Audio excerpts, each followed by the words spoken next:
está na obsessão.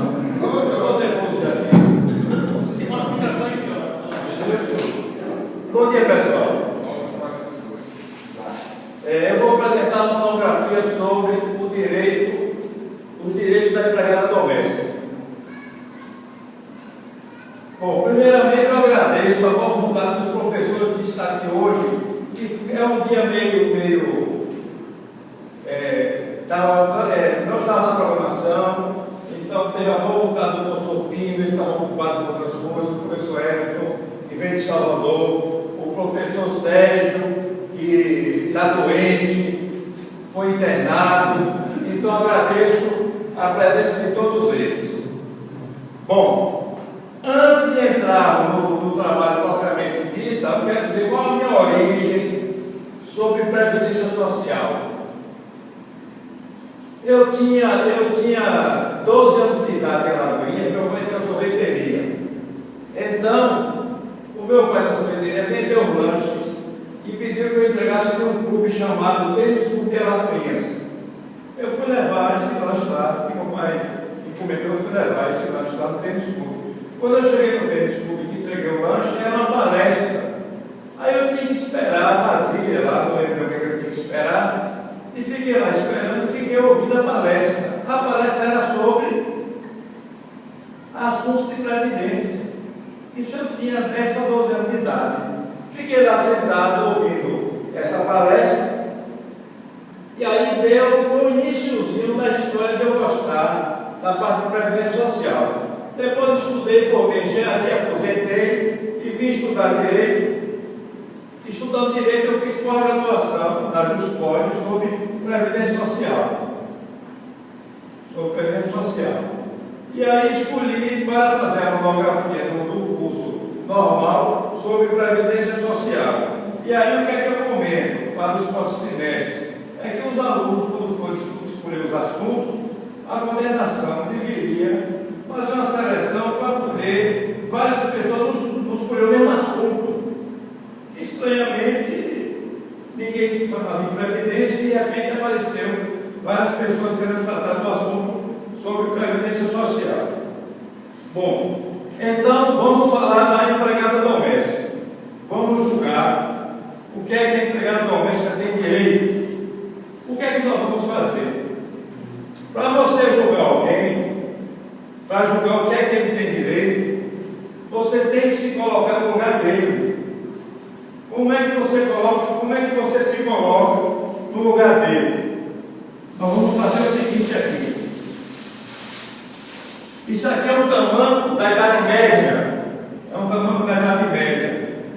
Quem usou esse tamanho foram os escravos, as pretas escravas, que depois viraram empregados domésticos. Eles andaram todos esses séculos usando esse tamanho.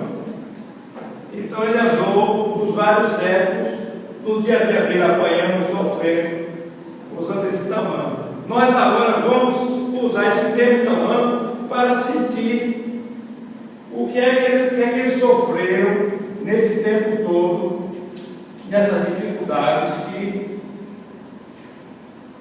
ele viveu. Então nós vamos sentir vivendo o que é que ele sofria nesses anos todos. Bom, na Idade Média, as casas das pessoas, os palácios, o banheiro, o quartinho, o vaso sanitário, era feito do lado de fora da casa. Dentro da casa não existia aquele quartinho, aquele vaso sanitário. Por que não existia? Porque a engenharia naquela época não tinha ainda controlado os maus cheiros que existiam naquele quartinho do vaso sanitário. Então eu vou mostrar para vocês hoje o que é essa coisa moderna do sistema hidráulico que foi criado, e a partir daí o banheiro foi incluído dentro da casa. Qual foi o sistema que foi inventado, que foi criado? Nós temos aqui, isso aqui é o sistema hidráulico que é usado hoje. Está novinho. Qual é a tecnologia usada? Hoje ficou simples. Você tem a água entra aqui, e evita esse pedaço de água, que evita que o mau cheiro vá para dentro de casa, no vaso sanitário, nas pias. Aí o banheiro, por isso, passou a ficar dentro da casa. Voltando então à Idade Média novamente. O que é que ocorria? Essa escrava, essa empregada doméstica, ela, o patrão, o rei, usava o tal do urinol, e essa empregada é que ia levar o urinol lá fora no quintal, chovendo, de madrugada, ela ia levar aquele negócio. As pessoas doentes, ela que levava aquele vaso sanitário. Aí eu pergunto, ela tem algum direito de insalubridade para pegar aquele vaso de escarro, de tuberculoso, para levar para fora da casa? Ela ganhava algum dinheiro, ela tinha algum direito de periculosidade e de insalubridade? Não tinha. E aí o que é que ocorria naquelas fazendas? Todos nós, seres humanos, nós temos a vontade sexual.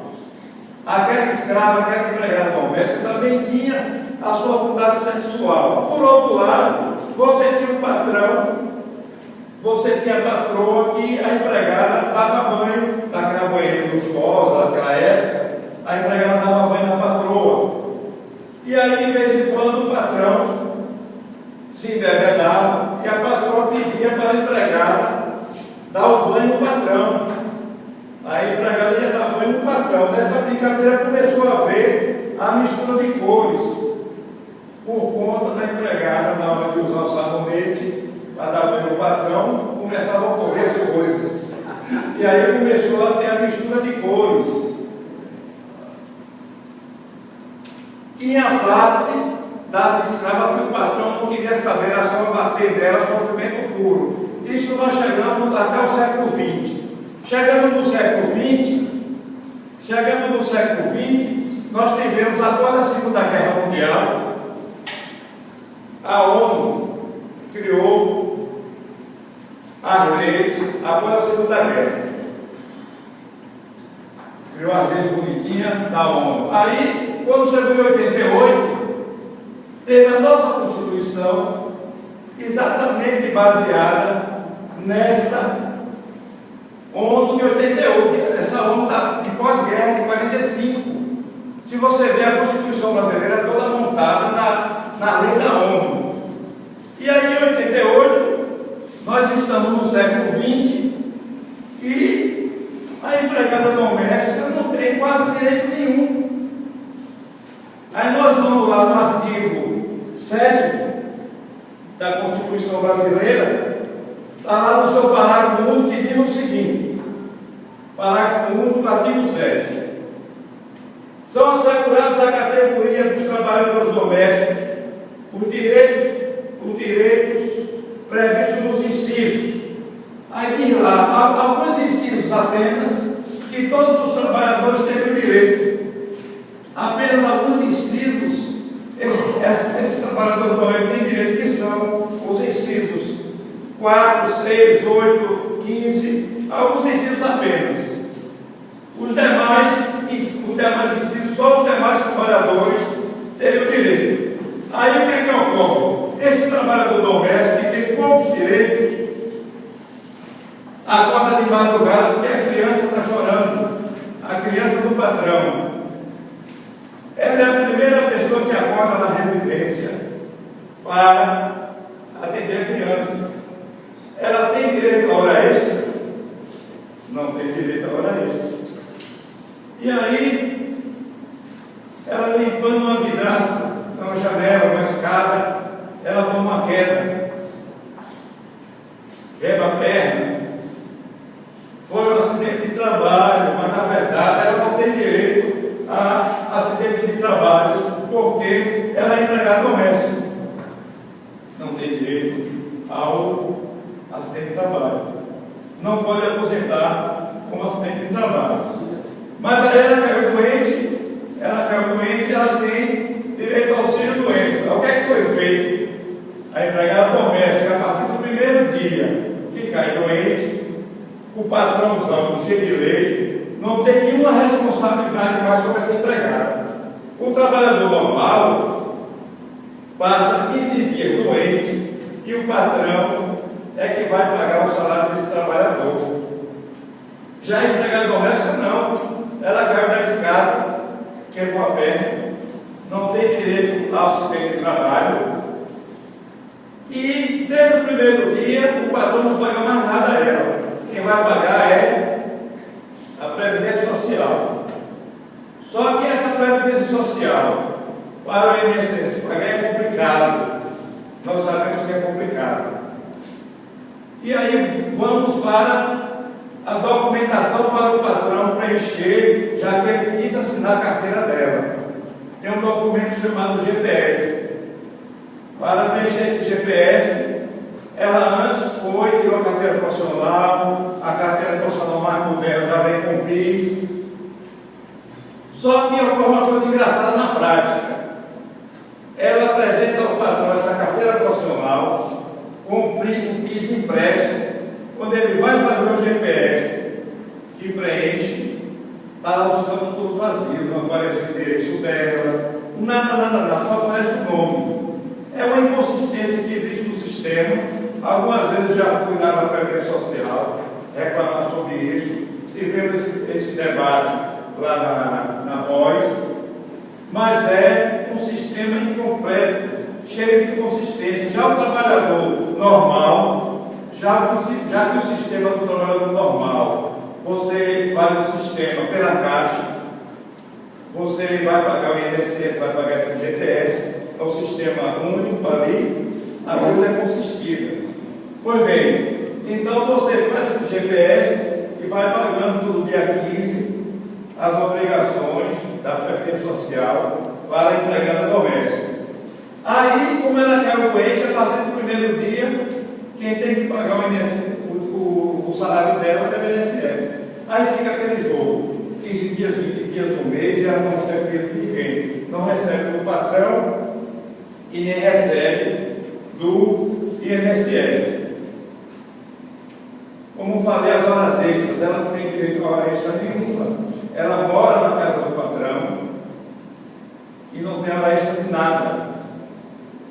Seguro-desemprego, ela é demitida, não tem direito a seguro-desemprego, porque é opcional você pagar o FGTS. Eu, em particular, pago, mas é opcional. Então, as empregadas que o patrão paga o FGTS, ela tem direito ao seguro-desemprego. Aí tem um probleminha pelo meio, Bolsa Família. Nós encontramos muito as empregadas domésticas que têm Bolsa Família. Aí quando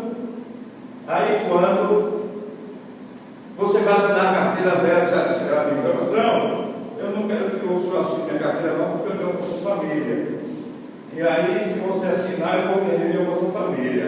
Aí você fica naquela dúvida, se assina a carteira dela e ela perde a Bolsa Família, ou se não assina e fica correndo risco de posteriormente ela ter botado no Ministério do Trabalho. Então, é aquele problema. Aí o que é que ocorreu? Domingo passado, saiu uma reportagem no jornal à tarde, completa, uma reportagem completa no jornal à tarde, está aqui o jornal à tarde, de domingo agora, uma reportagem completa, sobre a PEC das empregadas domésticas, que foi aprovada na Câmara dos Deputados e falta agora ser aprovado no Senado brasileiro. Acredito que para o ano nós tenhamos aprovado essa PEC no Congresso brasileiro. Aí eu noto o seguinte, já foi colocado no jornal, a imprensa brasileira publicou, já é uma espécie de mídia para que o Senado não aprove esse direito de trabalho de empregado doméstico. Vão alegar que vai aumentar custos, vai aumentar um bocado de coisa. Então, esse aí foi domingo agora, esse exemplo, uma reportagem grande sobre o direito da empregada doméstica. Pois bem, então, eu acredito que agora para o ano 2013 nós temos aprovado essa PEC das empregadas domésticas. Então, essa monografia foi dividida em 3 partes, em 3 capítulos, onde o primeiro capítulo detalha a história completa da vida da escrava, da empregada doméstica. O capítulo 2, que é sobre as leis, todas as leis que ela sofreu e vive hoje em dia. O terceiro capítulo, que é o comparativo, o gráfico, onde tem o comparativo do que tem direito ao empregado comum e o que tem direito ao empregado doméstico. É um comparativo completo, onde nós podemos fazer a comparação do que no século XXI, a Constituição, no artigo 7, não permite que a empregada tenha o mesmo direito que os trabalhadores. No século XXI, nós sofremos desde a Idade Média, e já no século XXI, a empregada doméstica não tem direito aos trabalhadores. Isso é um absurdo. Então, pessoal, agradeço a atenção de todos. Estou agora à disposição para perguntas. Muito bem, doutor Picolé. Eu gostaria de fazer uma pergunta. O que é urinol? Como? O que é urinol? É o pinico? Pinico. Aqui no nosso Nordeste, na nossa região, as famílias luxuosas eram de esmaltes. Era como se lá no Sul. Como é que fala? Não é uma coisa cara. Luxuoso. O pessoal pode usar de barro. Eu gostei muito do seu trabalho, pelo tema bastante atual, bastante polêmico. É sempre interessante trazer para uma pesquisa, para uma discussão, trabalhos desse tipo, desse viés. E o que mais me chamou a atenção e me agradou foi o quadro comparativo. Realmente, ao você colocar numa tabela os direitos dos trabalhadores urbanos comuns e os direitos do doméstico ao lado, você vislumbra de forma bem clara as discrepâncias entre os dois tipos de trabalho.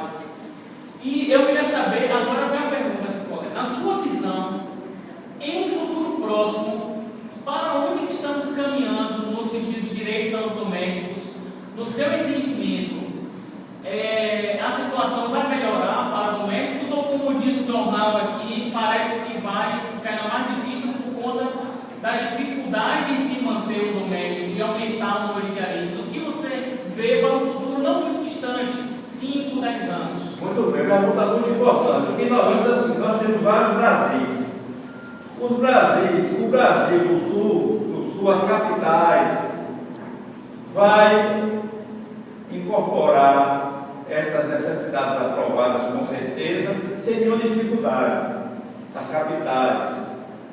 O sul do Brasil, as cidades grandes, vai incorporar muito bem. Agora, o Nordeste brasileiro vai ter uma certa dificuldade em incorporar e aceitar isso, porque nós temos hoje uma cidade como Alagoinhas, que tem mais de 150 mil habitantes, 106 mil eleitores.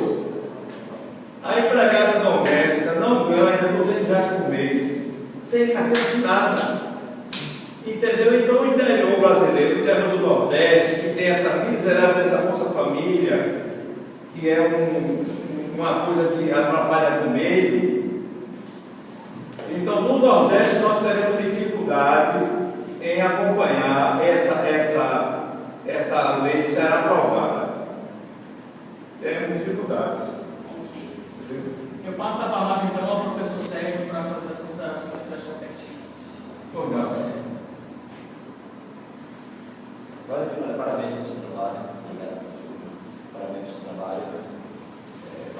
Realmente esse quadro comparativo que você fez, muito obrigado pelo seu trabalho, foi bem interessante. A minha pergunta que eu faço é a seguinte: qual a ideia que você tem de justiça social? Qual a ideia que você tem? Pergunta ótima. Preste atenção, pessoal. Uma empregada doméstica tomava conta de um sítio e tinha 30 galinhas. Nesse sítio, tinha 30 galinhas. Aí eu disse assim: olha pessoal, a empregada doméstica levou 10 galinhas. Esse sítio tinha 30 galinhas. A empregada doméstica levou 10 galinhas. Pergunta, não responda. Pergunta: quantas galinhas ficaram? Tinha 30 galinhas. A empregada doméstica levou 10 galinhas. Quantas galinhas ficaram? Não respondam. Aí eu vou responder por vocês. Com certeza a grande maioria vai dizer que tinha 30, a empregada levou 10, ficaram 20. Só que eu não falei se ela levou embora ou se ela levou para dentro do quintal.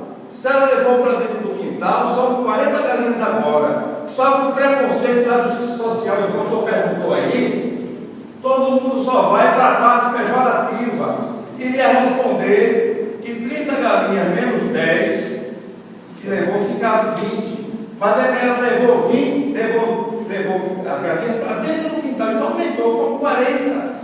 Então o preconceito que existe, precisamos de justiça social para acabar com esse preconceito, professor. Exatamente a sua pergunta. Tem que terminar o preconceito. Esse é o principal.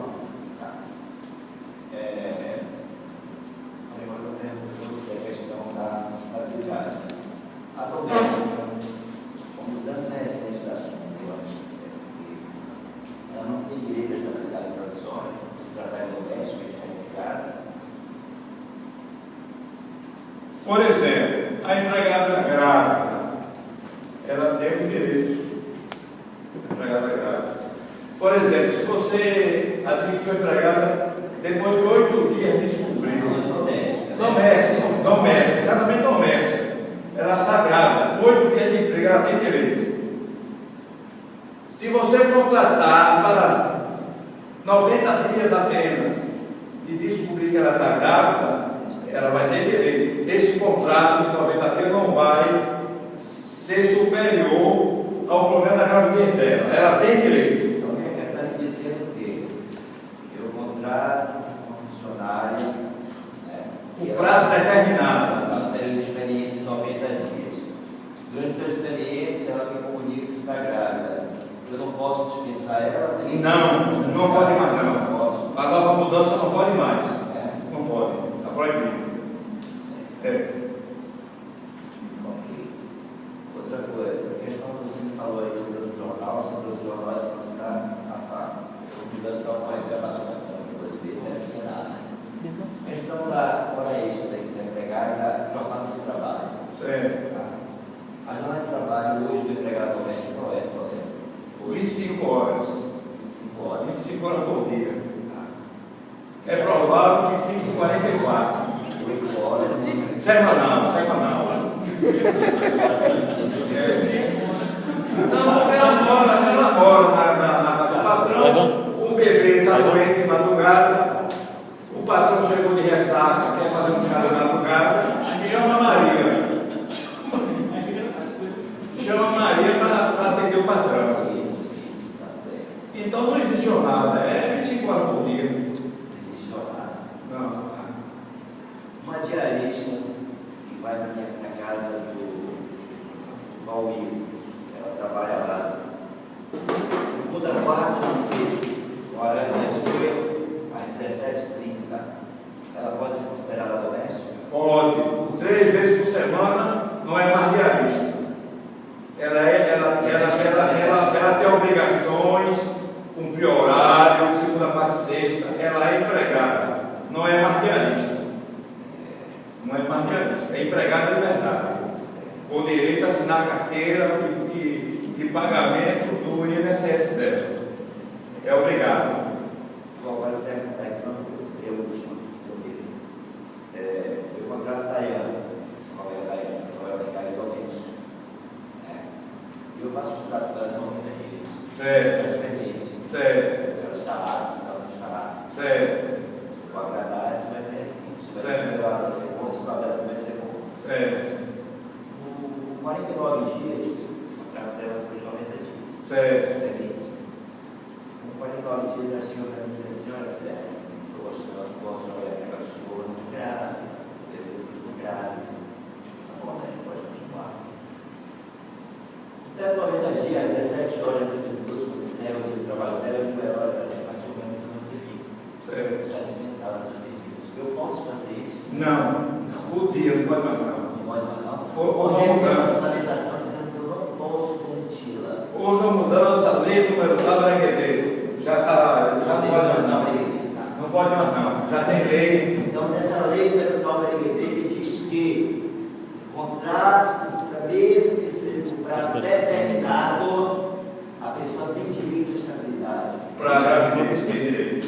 Então, para que serve a data de início e a data de término desse contrato? Porque esse contrato era uma coisa antiga, que se fazia aquele contrato provisório de 90 terços e tal. Só que houve essa mudança. A lei tem que ser moderna para acompanhar a sociedade. E nesse acompanhamento da sociedade, olhando o problema social da gravidez, da criança que vai nascer, então houve a mudança. Qual é o contrato de experiência na relação de trabalho? O contrato de experiência é para verificar se o trabalhador vai se adequar para aquela atividade.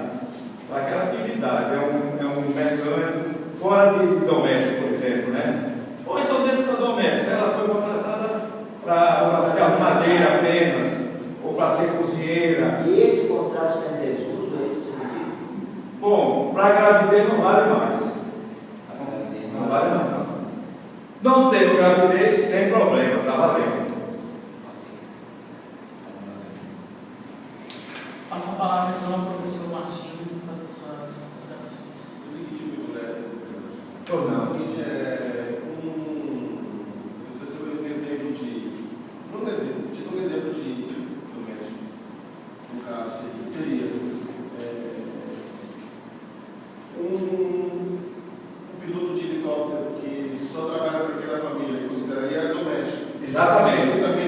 Exatamente. Piloto, eu aceitei a Mega Sena, comprei um jatinho e vou ter o meu piloto particular. Eu vou pagar o INSS dele no código 1600, o GPS. Eu vou colocar o código 1600, que é doméstico. Um médico cardiologista eu contratei para particular, vai ser empregado doméstico. Um motorista, mordomo, um professor de inglês particular, vai ser empregado doméstico. Porque ele vai trabalhar para mim sem fins lucrativos. É doméstico. A atividade não altera a função do doméstico. Piloto, cozinheiro, arrumadeira, etc. É um cursinho. Ela é particular. Ela tem uma professora particular para ela, mora dentro de casa. A professora sabe inglês, vai ficar dando só para ela. Ela vai ficar trabalhando como doméstico. Trabalho exclusivo para ela. Agora, pode ser que você contrate uma pessoa para serviço do Estado. Mas se ficou exclusivo para ela, está morando na casa dela, você professora só dela, é empregado doméstico. No código 1600. Mas isso aí eu já. Essa parte aí nós discutimos bastante na voz. Professor de inglês seria doméstico, então. Agora, essa parte, inclusive, professor, a pergunta é muito boa, e eu vou continuar o meu estudo, e essa parte aí eu vou me aprofundar. Eu vou me aprofundar para poder fazer um upgrade nesse trabalho. Upgrade. Vou incluir alguma coisa.